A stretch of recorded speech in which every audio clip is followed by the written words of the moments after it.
इंदसदवंदियाणं तिहुवणहिदमधुरविसदवाक्काणम् अन्तातीदगुणाणं नमो जिनाणं जिदभवाणं। कुंदकुंदाचार्य भगवान की जय।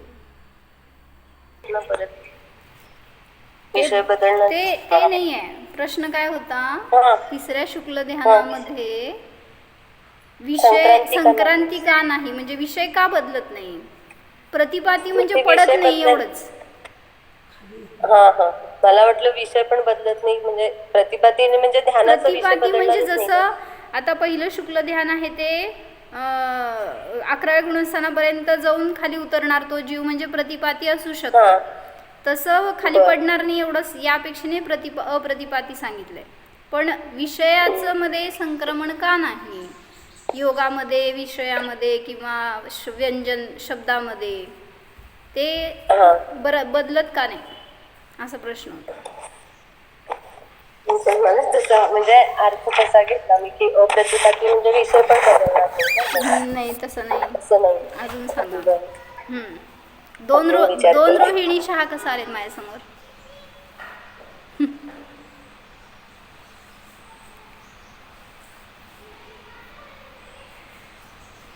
चला, काय चाललं होतं प्रकरण आपलं.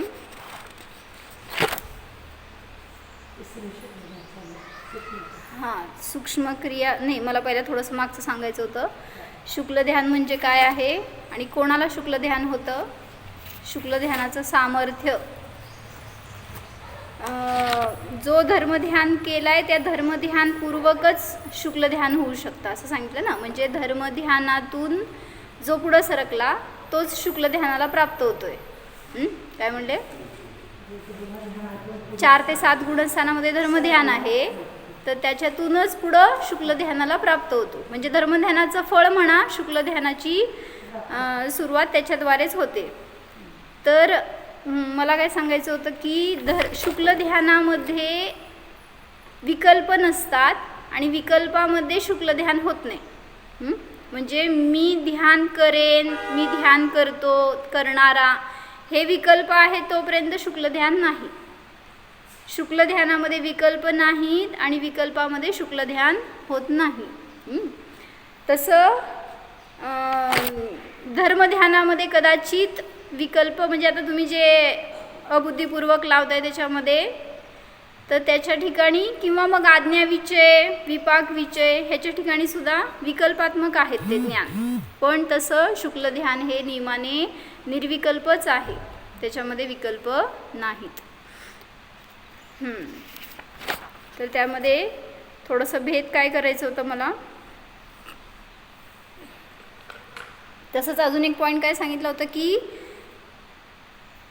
शुक्ल ध्यानामध्ये किंवा काय म्हणायचं, कषायवाल्या जीवाला शुक्ल ध्यान होत नाही. सॉरी शुक्ल ध्यानामध्ये कषाय नसतात, पण कषायवाल्या जीवाला जरी शुक्ल ध्यान असेल तरी सुद्धा शुक्ल ध्यानात कषाय नसतात. काय म्हणले, कषायवाल्या जीवाला, म्हणजे कषायाचं सत्व आहे बरं का, कषायवाल्या जीवाला शुक्ल ध्यान होईल, पण शुक्ल ध्यानामध्ये कषाय नसतात. काय म्हणले सांगा.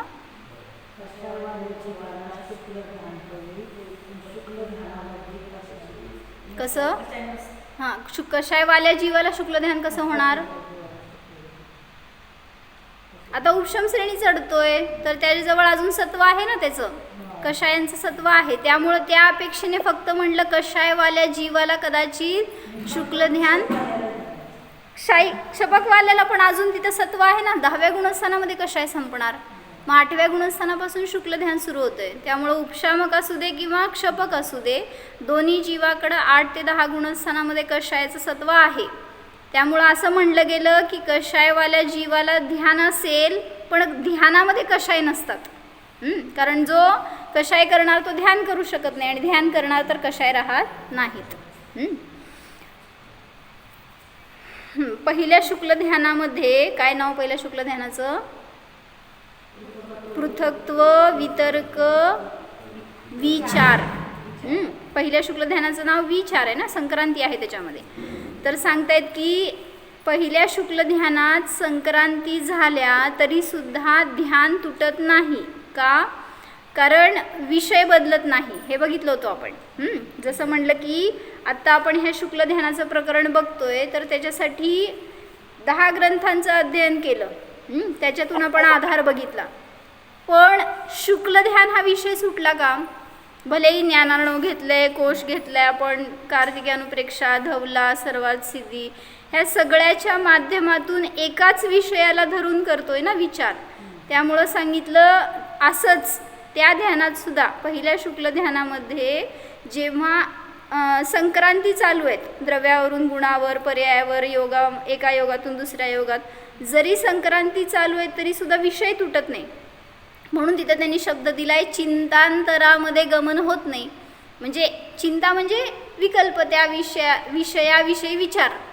मग तो विषय सुटत नाही म्हणून म्हणलं की ध्यान तुटत नाही. काय म्हणले? हां, म्हणजे ध्यान कायम आहे ना, त्या एका विषयाला आग्रह करून तुम्ही चिंतेचा निरोध करता, ह्यालाच ध्यान म्हणायचं. म्हणून म्हणलं तिथं पण की एकच विषय आहे शुद्धात्मा, आणि मग त्याला न सोडता जे काय चिंतन चालू राहील ते त्या संक्रमण होईल त्याच्यामध्ये, संक्रांती. पण तरीसुद्धा विषय सुटत नाही म्हणून ध्यान तुटत नाही.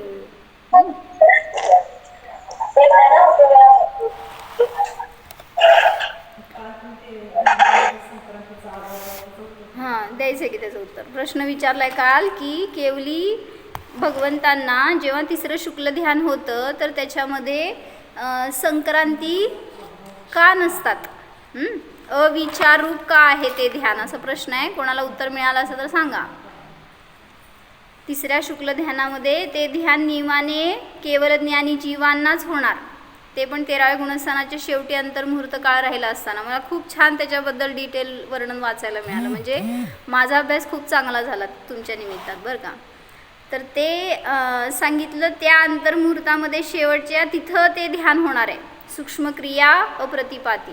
तर त्या ध्यानामध्ये वितर्क म्हणजे श्रुतज्ञान नाही आणि विचार म्हणजे संक्रांती नाही.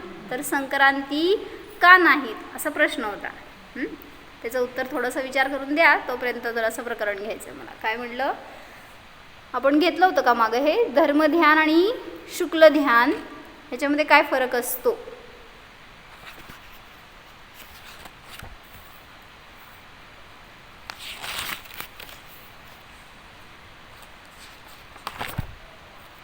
त्याच्या आधी जर असं एक प्रश्न आला होता की ध्यानाचं सूत्र म्हणा,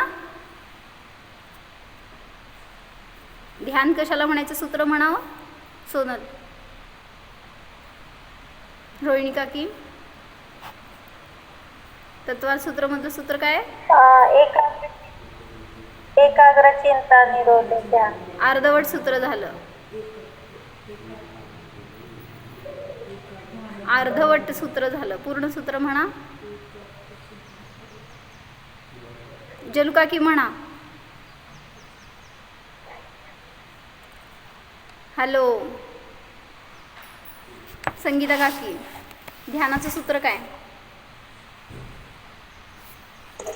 उत्तम संहननस्य एकाग्र चिंतो ध्यानम. उत्तम सहननस्य एकाग्र चिंता निरोधो ध्यानम, हे सूत्र आहे ना. म्हणजे काय अर्थ? उत्तम सहननवाल्या जीवाला एका विषयाला अग्र करून जे चिंतेचा निरोध होतो ते ध्यान म्हणलं जातं, जे अंतर्मुहूर्त काळमध्ये पर्यंत होतं. असं उत्तम सहननस्य एकाग्र चिंता निरोधो ध्यानम असं जे सूत्र आहे. तर त्याच्यासाठी एका प्रश्न काय म्हणायचं, धवलाकाराचे शिष्य वीरसेनाचार्यांच्या शिष्याने प्रश्न विचारला. तुम्ही पण सगळे त्यांचे शिष्य आहेत, पण तुम्ही निशंक आहात. त्यांना शंका आली होती. तर त्यांनी विचारलं की म्हणले उत्तम सहननवाल्या जीवाला ध्यान होतं असं तिथं सांगितलं आहे त्यांनी. मग आत्ता आपल्याकडं धर्मध्यानासाठी सुद्धा तेच फॉर्म्युला आहे ना. मग धर्मध्यान सांगितलं आत्ता या काळामध्ये आपण होतं म्हणतो. धर्मध्यान आहे 4 ते 7 गुणस्थानामध्ये आहे. तर प्रश्न असा आहे की धर्मध्यानाचं सहनन कुठल्या सहननवाल्या जीवाला धर्मध्यान होऊ शकतं? उत्तम 3 सहननवाल्या जीवाला धर्मध्यान होईल असं शास्त्रामध्ये कथन आहे. मग त्यांनी विचारलं की आत्ता या काळामध्ये उत्तम सहननाचे धारी जीव नाहीत. जे कुठले जीव आहेत सगळे हीन सहननवाले आहेत. उत्तम 3 सहनन कुठले? वज्रऋषभ नाराचं, वज्रनाराचं, नाराचं. हे उत्तम 3 सहनन आहेत. ह्याला धर्मध्यान होईल या सहननाने सहित असणाऱ्या जीवाला. पण जे आत्ता आहेत वर्तमानात त्यांना हीन सहनन असतात. कुठले येतात 3 हीन सहनन? अर्धनाराचं, किलीत आणि असंप्राप्ता सुपाटिका सहनन. तर आत्ता आपल्याला सांगितलं किलीत सहनन आहे किंवा असंप्राप्ता सुपाटिका म्हणतात, पण कुठं षष्टम काळामध्ये पण ते आहे असं सांगितलं जातं. जर किलीत सहनन आहे तर या काळातल्या जीवाला धर्मध्यान कसं शक्य होणार? धर्मध्यान होतं का नाही होत? मग आता आपल्याकडं उत्तम सहनन नाहीत, मग धर्मध्यान होतं की नाही अशी शंका आहे. कसं?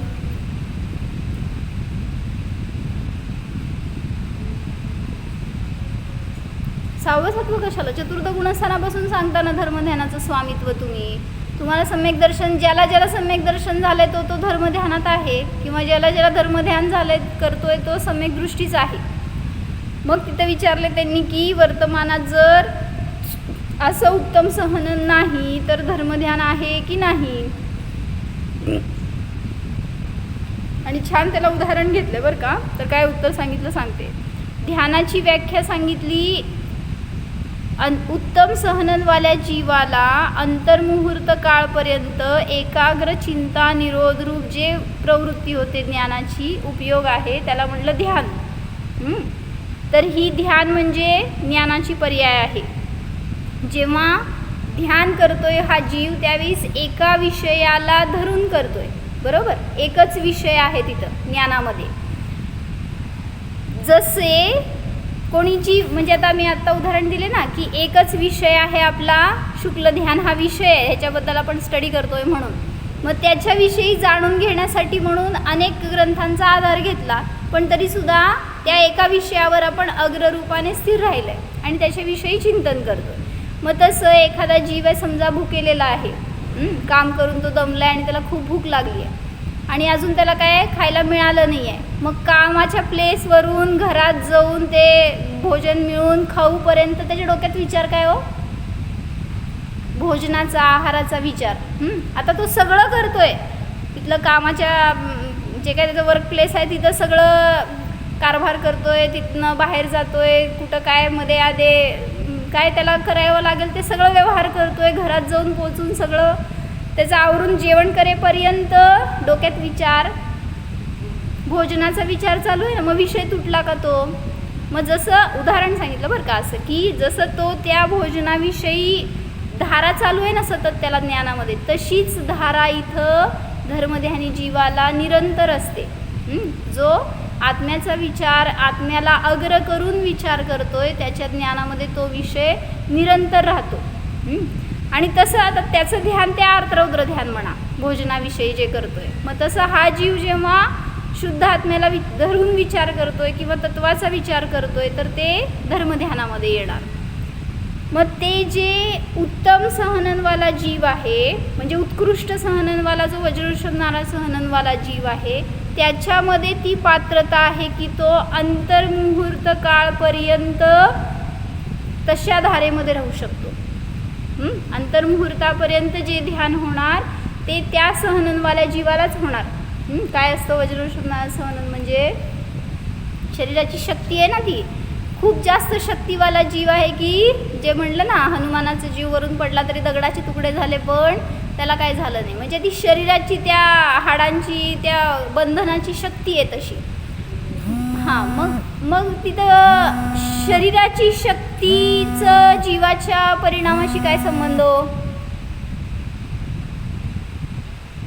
तर निमित्त रूपाने कदाचित असू शकतं.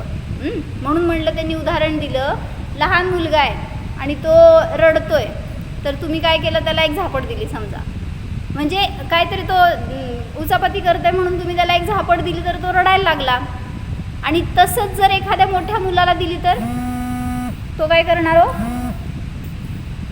रडणार नाही ना. का? लहान मुलामध्ये शक्ती बघा आणि मोठ्या मुलामध्ये शक्ती बघा. म्हणजे शरीराच्या शक्तीनुसार थोडाफार त्या उपयोगाच्या स्थिरतेला फरक पडतो. म्हणून सांगतायत की जो उत्कृष्ट सहननधारी जीव आहे त्याच्यामध्येच असं उत्कृष्ट ध्यान करण्याची शक्ती असते. म्हणजे जे काय तुम्ही म्हणताय ना, उत्कृष्ट सहननवाला जीव शुक्ल ध्यान करेल, शेवटच्या शुक्ल ध्यानापर्यंत जाईल. तर का? कारण सांगतायत की वज्रवृषभ नावाचं सहननधारी जीवच त्याच्या उपयोगाला तितक्या काळपर्यंत स्थिर ठेवू शकतो. निमित्त रूपाने आहे, सर्वथा करता त्याचं नाही. ध्यानाचा करता जीव आहे, शरीर नाही आहे. पण तरीसुद्धा बहिरंगामध्ये तशी त्याला अनुकूलता असल्याशिवाय ध्यान होत नाही. मग हे एक उदाहरण दिलं. आणि दुसरं एक उदाहरण दिलं की कोणी काय म्हणतात फिटनेसमध्ये कोण काम करतात ना, म्हणजे काय म्हणायचं, कसरत करतात, कोण ते कुस्तीमध्ये वगैरे किंवा जिमनॅस्टिक वगैरे असले अनेक प्रकारचे असतात ना जे कसरतीचे व्यायामाचे टाईप. तर त्याच्यामध्ये कोणी जीव त्या शरीराला बळकट बनवतो. तर तो जीव काय म्हटलं, एका पायावर कदाचित उभारून खूप काळपर्यंत काम करू शकतो. जे दाखवतात ना ते जिमनॅस्टिकमध्ये वगैरे वेगळे त्यांचे कला. तर तिथं तो जीव जसं एका पायावर उभारेल, खूप स्थिर जास्त वेळपर्यंत वेगवेगळ्या ॲक्टिव्हिटीज करेल. तर का? त्याला शरीराची तशी शक्ती प्रगट झाली आहे. मग तिथं त्याचा उद्देश वेगळा असेल, पण शरीरामध्ये बळ आलं आहे की नाही, जरी उभारला तरीसुद्धा त्याचं ज्ञान कसं आहे, मला काय होत नाही आहे आत्ता. म्हणजे त्याला होत पण नाही आहे त्यात, कारण तसं बिल्ड केलं त्यांनी शरीराला. मग तसंच सांगितलं इथं, जेव्हा मुनिराज ध्यान करायला उभारलेत, समजा ते एका पायावर उभारून सुद्धा ध्यान करायचं असं नाही बरं का, किंवा जाऊ देत खडे उभारून सुद्धा 1 वर्षभर तपस्या करायची म्हणजे शक्ती पाहिजे का नको.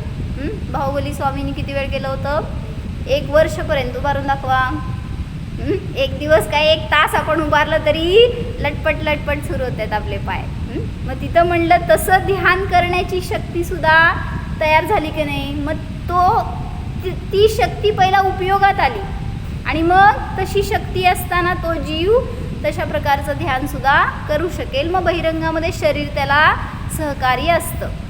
म्हणजे शरीराने ध्यान केलं असं म्हणत नाही आहे बरं का मी, पण निमित्त रूपाने तसं शरीर त्यावेळेस त्याला प्राप्त झालेलं असतं. हां नाही, आणि उलटं पण लावलं की ज्याचं शरीर तसं सहननधारी आहे त्यालाच तेवढी उपयोगाची स्थिरता राहणार, अन्यथा नाही.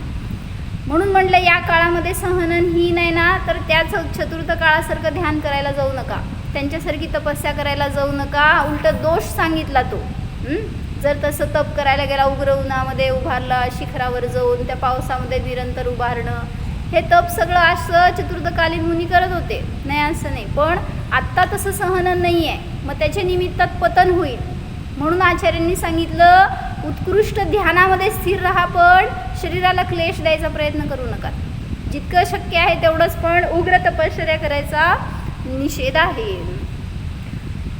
तर काय सांगतायत, म्हणून उत्तम सहननवाल्या जीवांना अंतर्मुहूर्तापर्यंत एका विषयावर ध्यान स्थिर राहते.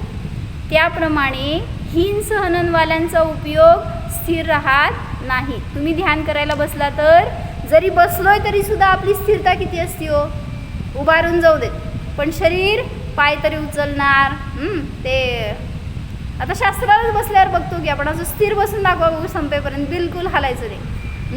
सगळे स्टॅच्यू का म्हणजे असं आपण स्थिर नाही बसत.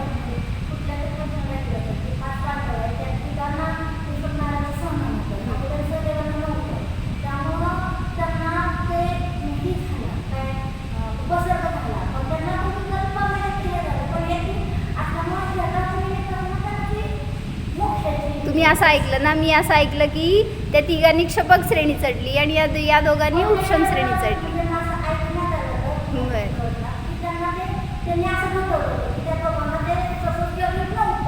होय का? बरं. म्हणजे त्यांनी काय म्हणतायत की 5 पांडवांमध्ये 3 वज्रवृषभ सहनन होतं आणि नकुल सहदेवला उत्कृष्ट सहनन नव्हतं म्हणून ते जीव सर्वात सिद्धीला गेले असं. हां हां पाची पांडवांमध्ये घेतलं ना, एक फक्त अर्जुन होता तो नव्हता.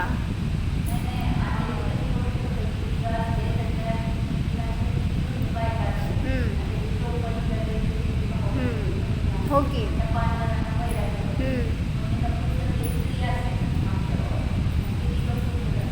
पण असं काय नियम नाही आहे की स्त्री असला तर पुढच्या भावात मोक्षाला जाणार नाही. नाही असं वाचण्यात नाही आहे. म्हणजे काय कोणाला माहीत असेल तर बघा की नकुल आणि सहदेवना हिन सहन नव्हतं म्हणून ते जीव क्षपक श्रेणी नाही मांडले असं आहे का? काय म्हणताय? शास्त्रात मिळाले की आधार काय आहे त्याला असं ऐकण्यात नाही आलं आतापर्यंत. हां तेच की असं मला पण कुठं वाचण्यात नाही आहे. ठीक आहे, फक्त एवढं सांगितलं गेलं की काय म्हणते त्या दोघांच्यात भाव आले होते ना, मोठ्या भावांबद्दल त्यांना शुभभाव आले होते ना, त्यामुळे त्यांना हे प्रथमान योग सांगताय. पण असं दिगंबर मुनी आहेत, भावलिंगी संत होते, ते मुनी म्हणून बघतायत पण भाऊ म्हणून बघत नसतात तिथं. हे सांगायला गोष्टी रूपाने म्हणून प्रथमान योगात सांगितलं जातं. जर भाऊ म्हणून विचार आला तर ते 6व्या गुणस्थानात राहणार का? त्यामुळं तिथं ते घटवलं जातं नुसतं. बरं ठीक आहे, फक्त इथं सांगायचं त्यांना तसं झालं. तेच ना, हे 3 जण आहेत ते क्षपक श्रेणी चढले आणि हे 2 जण उपशम श्रेणी चढले असं म्हणलं जातं. आणि त्यामुळं ते उपशम श्रेणी चढणारा जीव खाली उतरतो आणि त्याच्यामध्ये मरण आलं, तो जीव गेला सर्वात सिद्धीला, ते 2 जण पण, आणि हे 3 मोक्षाला गेले. चला तर काय सांगत होते, म्हणून हीन सहननवाल्या जीवांचा उपयोग तेवढ्या काळपर्यंत स्थिर राहत नाही. अंतर्मुहूर्तापर्यंत ध्यान करण्यासाठी सहननाची पण शक्ती तिथं कार्यकारी आहे हे सांगायला लागलं बरं का. म्हणून उत्तम सहननवाल्या जीवाला अंतर्मुहूर्तापर्यंत एकाग्र चिंता निरोधरूप ध्यान असतं. सगळे पूर्ण 3-4 विशेषण लक्षात ठेवा तर ते ध्यान काय आहे हे समजतं. शरीराची स्थिती व उपयोगाची स्थिरता यामध्ये निमित्त नैमित्तिक संबंध असतो. म्हणूनच उत्कृष्ट सहननवाल्या जीवाला शुक्ल ध्यान होते असे म्हणले जाते. शरीरात बळ असणाऱ्यांचा उपयोग स्थिर राहण्यास मदत होते. म्हणून तिथं घटवलं की वर्तमानात जर किलीत सहनन आहे तर धर्मध्यान कसं असा आमचा प्रश्न चालला होता.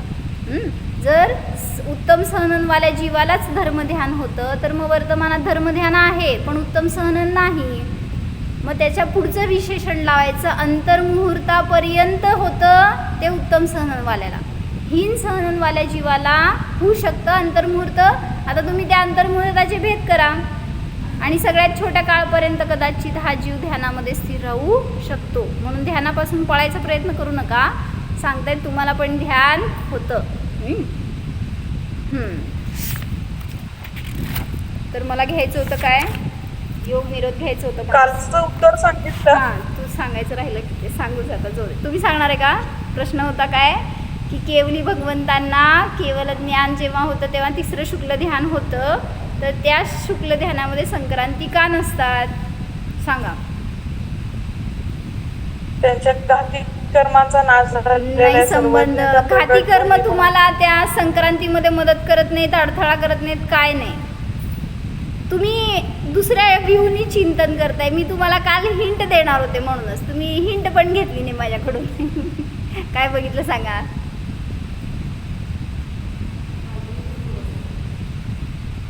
असू दे की मग काय झालं.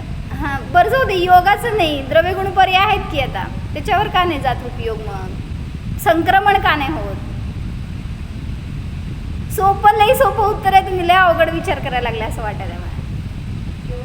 त्यांना तेव्हा तेच काम आहे ना, स्वभावाचंच त्यांनी अवलंबन घेणार, बाकी सगळं सुटलेलं आहे. मग तेच 7व्या गुणस्थानाच्या वर सगळे स्वभावातच आहेत ताई. इंद्रिय नाही, काय काय दुसरं विकल्प नाही, काय नाही. तुम्ही काय म्हणला मी नाही ऐकलं.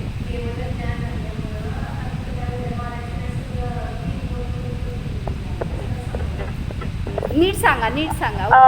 केवळ ज्ञान युगपत जाणते. हां मग काय, युगपत सगळं. मग काय म्हणून काय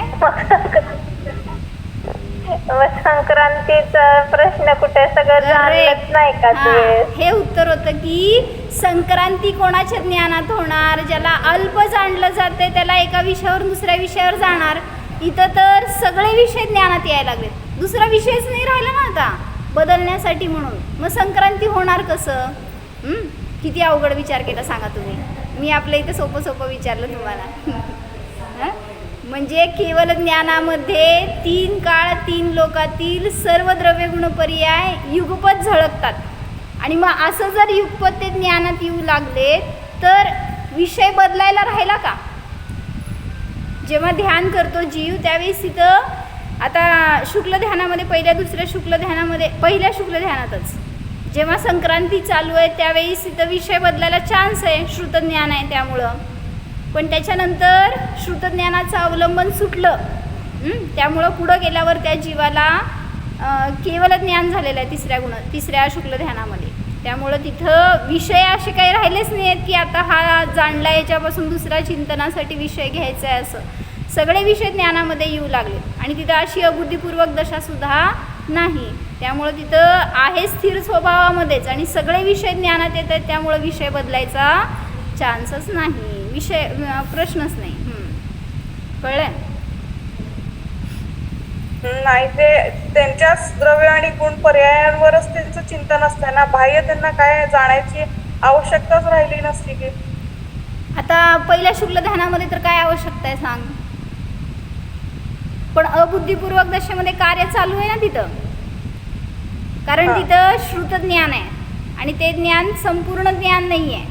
त्यामुळं अजून जाणण्यासाठी प्रयत्न करतो जीव, सगळं करतो म्हणजे चालू आहे, बुद्धिपूर्वक नाही अबुद्धिपूर्वकमध्ये इच्छारहित सगळं ते चालू आहे. म्हणून ते तुम्हाला आत्ता पण जाणून घेण्याची जिज्ञासा आहे ना भरपूर, त्याच्यामुळं तुम्ही एका विषयावरून दुसऱ्या विषयावर पलटत राहतो उपयोग आपला. आता आपण तर इच्छापूर्वकच करतोय असं ह्या विषयावर आणि त्या विषयावर, पण अनिच्छापूर्वक पण अनेक कार्य चालू आहे तिथं. मग तसंच शुक्ल ध्यानामध्ये पहिल्यासुद्धा श्रुतज्ञान आहे तोपर्यंत व्यग्रता आहे, संक्रांती आहे, परिणमन आहे. पण दुसऱ्या शुक्ल ध्यानामध्ये ते सुद्धा थांबलं आणि मग तिसऱ्या शुक्ल ध्यानात तर श्रुतज्ञानच संपलं. त्यामुळं कुठल्याही प्रकारचं संक्रमण तिथं आता नाही. सगळे द्रव्यगुण एका वेळेस झळकू लागले, त्यामुळं कुठल्या दुसऱ्या विषयाला जाणायला जायचा असा विषयच राहिला नाही तिथं. आणि बुद्धिपूर्वक विषय म्हणायचंच नाही आता तिथं, कारण तो आता स्वभावाचंच अवलंबन आणि परिणमन चालू आहे. त्यामुळं तिथं असं काय अन्य परिणमन वगैरे तिथं त्या ठिकाणी नाही. ओके.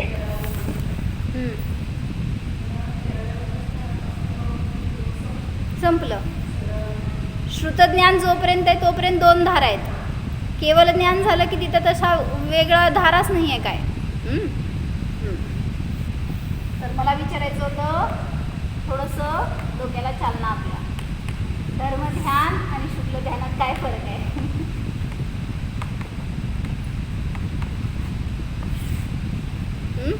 काय फरक आहे हो? दिसतंय का बोर्डवरचं? बरं, स्वामी घेऊ पहिल्यांदा. गुणस्थान 4 ते 7 आणि याचं 8 ते 14. पुढं सांगा काका पटापटा. धर्मध्यान आणि शुक्ल ध्यानमध्ये काय फरक आहे हो अजून? दीपाली भाभी. दोघं पण? हां, धर्मध्यानामध्ये म्हणताय का? बरं, तसा नियम नाही आहे धर्मध्यानाला, चालतंय.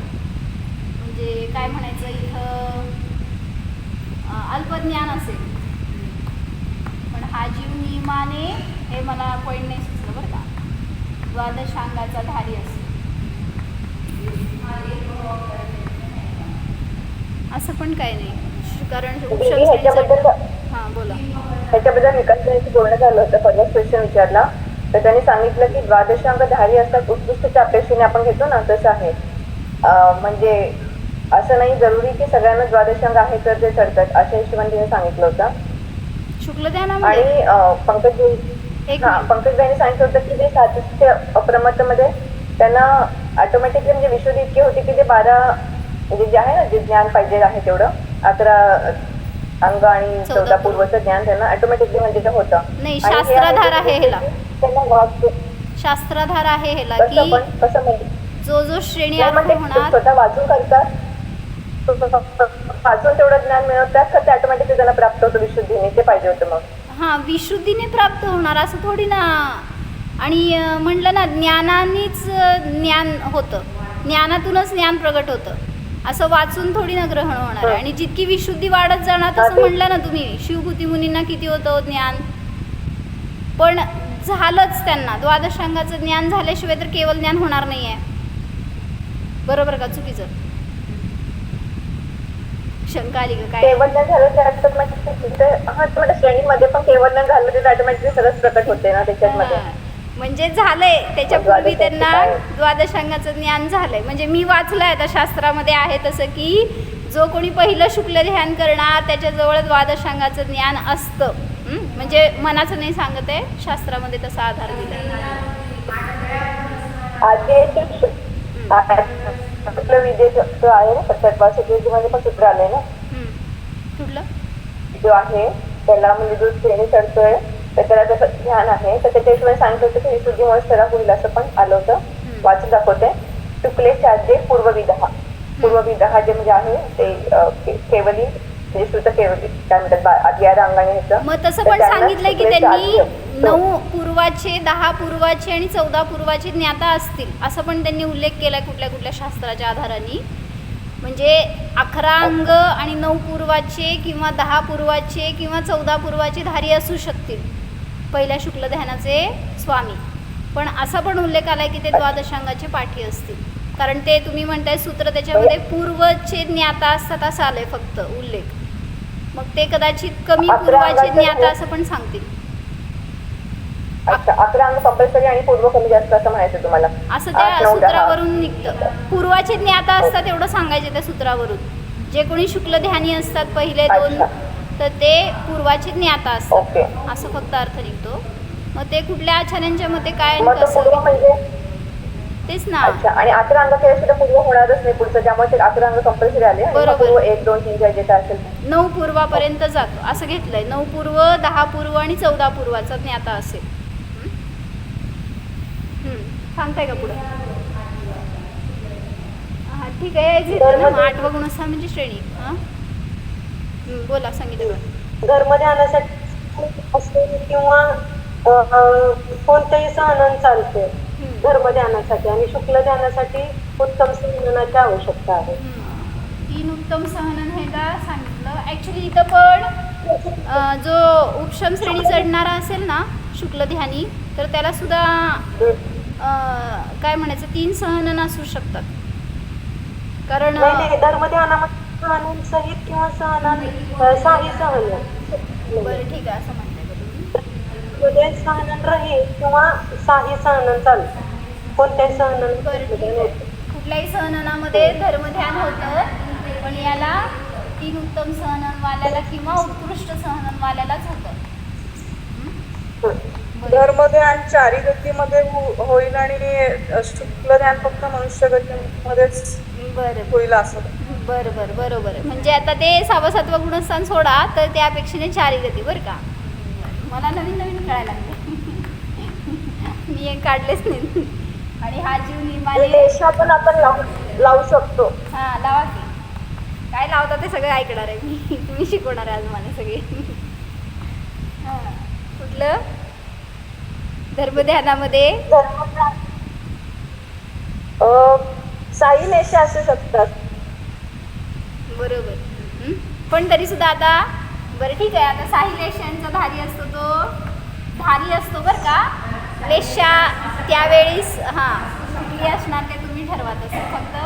आणि हा निर्माणे शुक्ल लेशाधारी असतो. चांगलं सांगितलं. अजून माझ्यापेक्षा अवलंबन सांगू. सांगा. स्व आणि पराचं अवलंबन आहे धर्मध्यानामध्ये आणि शुक्लमध्ये फक्त स्वचंच अवलंबन ठेवून आपण पुढे जातो. असं नाही. म्हणजे इथं शास्त्र कसं म्हणायचं म्हणलात तर तुम्ही इथं विकल्पात्मक आहे इथं निर्विकल्प आहे असं म्हणा. चालतंय. म्हणजे आता इथं म्हणलं ना आपण काय आज्ञाविषय अपायविषय वगैरे हे असं कदाचित चिंतन करेल म्हणून विकल्पात्मक म्हणा ह्याला चालतंय. पण हे ध्यान नियमाने निर्विकल्पच असतं. पुढं येस. ह्याच्यामध्ये काय सांगितलं, जे धर्मध्यान असतं ना ते सकंप असतं. म्हणजे काय सांगितलं, जसं दीप शिखा हे घेतलं होतं ना आपण उदाहरण. म्हणजे काय म्हणलं, ती दिव्याची शिखा कदाचित चंचल होईल, वाऱ्याने हलेल वगैरे, पण शुक्ल ध्यान आहे ते सांगितलं त्याच्यामध्ये अकंप आहे. आणि कोणासारखं सांगितलं होतं ते रत्नशिखा असं घेतलं होतं ना, रत्नशिखा सम अशी तिथं स्थिरता असते असं सांगायचं आहे. म्हणजे ह्या ध्यानामध्ये कदाचित चंचलता असेल, पण शुक्ल ध्यानामध्ये तशी चंचलता नसते. हां, त्याच्यामध्ये पण जरासा फरक विषय पण असं घेऊ शकतो का की धर्मधान्याचा विषय जो आहे तो स्थूल असतो आणि शुक्लधान्याचे जे विषय आहेत ते सूक्ष्म विषय आहेत कीर्तनाचे? असं काय नाही. साई द्रव्य गुण पर्याय दोन्हीकडे पण असू शकतात. आता इथं विकल्पात्मक घेत असताना म्हणायचं आहे बरं का, जेव्हा अबुद्धिपूर्वक दशेतले शुक्ल ध्यानाचे भेद घेतो तेव्हा. धर्मध्यानाने मोक्ष मार्गाची सुरुवातच होते आणि शुक्ल ध्यानाने मोक्षाचीच खरी प्राप्ती होते. राईट. लय हुशारच बाबा माझ्यासमोर बसले. मी आपलं शिकवते उगीच मला वाटायला.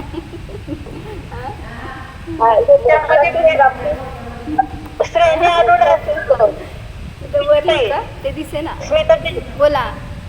मोक्षाची प्राप्ती होते असं नाही करणार ना. एक एक एक जण बोला, दोघं ना मला ऐकू ना. काय या म्हणतात? रिलेटेड मला बोलायचं होतं, मोक्षाचीच प्राप्ती होईल असं नाही सांगता येणार, कारण जर उच्चमक असेल तर तो खाली उतरेल ना. हो म्हणजे की आपण नाही जर नाही, घेतलं तर. मी अजून त्याचं तेच सांगणार आहे खुलासा. वर लिहिते, तुम्हाला दिसतंय का? आठवं इथं सांगतायत काय की धर्मध्यानाचं फळ काय, धर्मध्यानाने शुक्ल ध्यानाला प्राप्त होतो. काय म्हणते? हा असं. आणि शुक्ल ध्यानामध्ये श्रेणी आरूढ आहे. हा, श्रेणी आरूढ जीव आहे, धर्माची श्रेणी आरूढ जीव नाही. मग इथं घेतलं ना हे 8वं गुणस्थान म्हणजे श्रेणी म्हणायचं. मग ते घेतलं आपण इथं विकल्प की स्वस्थान प्रवृत्त स्थान मध्ये स्वस्थान हे 7वं गुणस्थान आहे. स्वस्थान अप्रमत्त म्हणजे मग ते इथं घेणार धर्मध्यानाचा स्वामी. धर्मध्यानाला तिन्ही असू शकतात, म्हणजे शाहीक सम्यक दृष्टी असू शकतं, शिवौक्षमिक पण असू शकतो किंवा औक्षमिक पण असू शकतो. आपलं ध्यान मात्र औक्षमिक आणि शाहीकलाच असेल. करेक्ट. लई मला मी अज्ञानी वाटायला आता. इथं काय घेतलं, शुक्ल ध्यानाचं फळ केवळ ज्ञान आणि मोक्षाची प्राप्ती होऊ शकते. आता समजून घ्या, दुसरं तिसरं चौथं शुक्ल ध्यानाच्या अपेक्षेने आहे. पहिल्याच शुक्ल ध्यानाचं असं नाही, तो उतरेल खाली आणि पुन्हा मांडेल तर केवळ ज्ञान आणि मोक्षाचं प्राप्ती होऊ शकते फळाच्या अपेक्षेने. आणि काळ म्हणलं धर्मध्यान असतं ना तर ते कमी असतं, कमी आहे त्याचा काळ, त्यामुळे त्याला म्हटलं अचिरकाल. हां बरोबर, अचिरकाळ म्हणलं आणि शुक्ल ध्यान आहे ते चिरकाळ म्हणलं. म्हणजे शुक्ल ध्यानाचा काळ कंपॅरेटिव्ह धर्मध्यानापेक्षा जास्त असतो, एवढं सांगितलं बरं का. हां घेतलं ना, तेच की याच्या अपेक्षेने हे चिरकाळ असं सांगायचं आहे. जे धर्मध्यान आहे ना त्याचा काळ कमी आहे, त्याच्या कंपॅरेटिव्ह शुक्ल ध्यानाचा काळ अधिक आहे असं त्यांनी खुलासा करून सांगितलं. काय म्हणता? अजून 2 पॉइंट्स आहेत. इथे धर्मध्यानामध्ये विशुद्धी आहे, पण इथे शुक्ल ध्यानामध्ये प्रत्येक समयाला अनंत गुणा विशुद्धी वाढतच चालली आहे. 1 मिनिट, माझी लिंक तुटणार आहे, मी परत एकदा लिंक सोडते, जॉईन करा करणार असलं तर. यथाच्या चरित्राची प्राप्ती बरोबर, शुक्ल ध्यानामध्ये फळ धर्मध्यानामध्ये तसं आणि काय. दुसरी गोष्ट, धर्मध्यानामध्ये असंख्य गुण निर्जरा जे काही असेल ते, पण इथे तर प्रति समयाला म्हणजे स्थिती कांडक घात, स्थिती बंधापसरण, अनुभाग कांडक, परत हे सगळे जे होतात विशेष गोष्टी इथे होतात आणि अपूर्व परिणाम होतात, ते सगळे इथे होत आहेत, ते तिथे नाहीये. ठीक आहे. त्याच्यामध्ये थोड्या धर्मध्यानामध्ये सगळे- चतुर्थ गुणस्थानाच्या अपेक्षेने फक्त असं म्हणू शकणार की प्रतिसमयाला असंख्यात गुणी निर्जरा नाही, पण वर सगळीकडे आहे असंख्यात गुणी निर्जरा आहे. आहे. ठीक आहे, आता विशुद्धी वर जास्त त्या अपेक्षेने जर असं घात हां, म्हणजे इथं काय काय घेतलं आपण धर्मध्यानामध्ये कषाय सहित, म्हणजे आता हा जीव 4 ते 7 गुणस्थानामध्ये कषायच्या उदयात पण असेल तरी धर्मध्यान चालू आहे विकल्पात्मक असल्यामुळं. आणि शुक्ल ध्यानामध्ये कषाय रहित म्हणजे सत्व आहे पण व्यापार नाही आहे त्या रूपाने, त्यामुळं कषाय रहित म्हणलं. आणि हा जीव दर्शन मोहाचा उपशम क्षयोपशम कुठल्याही दशेने प्रगट होणार धर्मध्यान, म्हणजे सम्यक दर्शनपूर्वकच धर्मध्यानाची प्राप्ती आहे. आणि शुक्ल ध्यानामध्ये चारित्र मोहाचा एकतर उपशम असेल किंवा क्षय असेल, तेवढं अपेक्षेने त्याच्यामध्ये भेद घेतला. आणि एक शेवटचा पॉईंट काय म्हटलं, ह्याची उत्पत्ती सम्यक दर्शन पूर्वक आहे आणि त्याची उत्पत्ती सांगा. नाही, शुक्ल ध्यानाची उत्पत्ती धर्मध्यानपूर्वक आहे.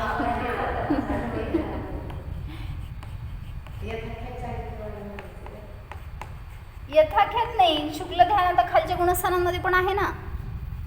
कुठं 8व्या 9व्या 10व्या गुणस्थानामध्ये अजून यथाख्यात नाही प्राप्त झालं. त्यामुळं सम्यक दर्शन पूर्वक धर्मध्यानाची प्राप्ती होते, पण शुक्ल ध्यानाची उत्पत्ती धर्मध्यानपूर्वक होते, म्हणजे धर्मध्यानी जीवालाच शुक्ल ध्यान होतं. तसं सम्यक दर्शन असणाऱ्या जीवालाच धर्मध्यान होतं. दोघं पण सम्यक दृष्टीच आहेत, पण आता त्याची उत्पत्तीच्या अपेक्षेने असा जरा फरक केला. हे सगळं समजून आपल्या ज्ञानात आलं ते ध्यान तर उपयोग आहे, नाहीतर नुसतं आपण विकल्पच करत बसलो आणि स्वरूपच नुसतं जाणून घेत बसलो तर उपयोग नाही. भावश्रुत करून घ्या आणि लवकर शुक्ल ध्यानाला प्राप्त व्हा. हो जाणा.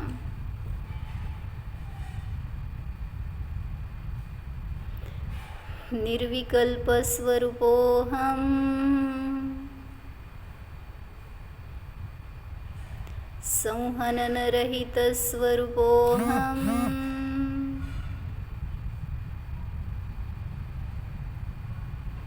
स्थिर स्वभाव स्वरूपोऽहम् ओम